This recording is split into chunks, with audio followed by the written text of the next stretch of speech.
राधे राधे। जय मां सरस्वती साथियों।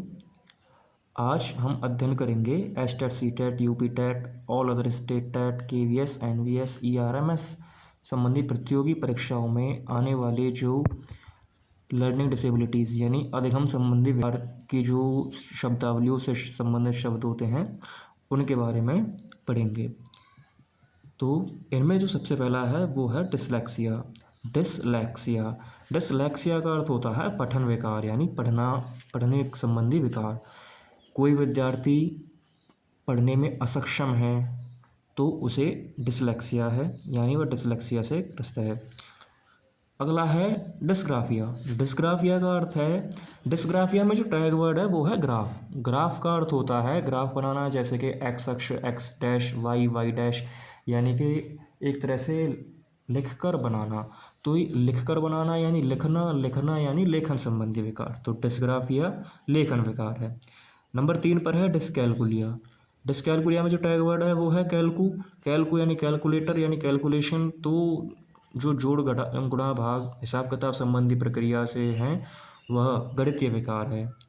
इससे अगला है डिस्मॉर्फिया। डिस्मॉर्फिया का मतलब है भ्रम स्थिति, जिसमें छात्र को भ्रम होता है अक्षर पहचानने में, शब्द पहचानने में।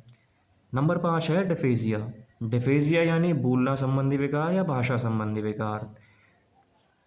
यदि कोई छात्र, कोई विद्यार्थी अपने विचारों को बोलकर या भाषा के माध्यम से प्रकट नहीं कर पा रहा है तो वह डिफेजिया में आता है। नंबर 6 है डिस्प्रैक्सिया। डिस्प्रैक्सिया जिस छात्र को, जिस विद्यार्थी को एक से अधिक विकार हों, यानी लेखन और पठन दोनों हों, या लेखन या गणितीय दोनों हों, या गणितीय और भ्रम स्थिति दोनों हों, तो वह डिस्प्रैक्सिया में आता है। नंबर 7 है डिस्थैमिया। डिस्थैमिया यानी तनाव विकार।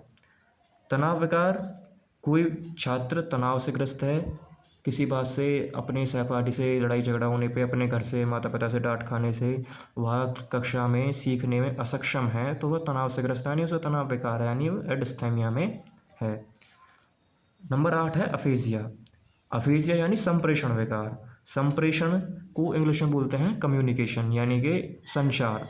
तो जो छात्र, जो विद्यार्थी संप्रेषण के माध्यम से, संचार के माध्यम से अपने विचार ना प्रकट कर पाएँ वह अफेजिया में आते हैं।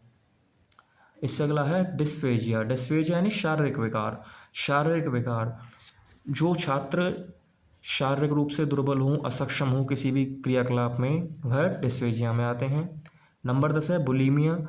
बुलीमिया जो है नेर्वोसा में आता है। बुलीमिया और एनोरेक्सिया, बुलीमिया नेर्वोसा, एनोरेक्सिया निर्वोसा, ये दोनों ही भोजन संबंधी विकार हैं।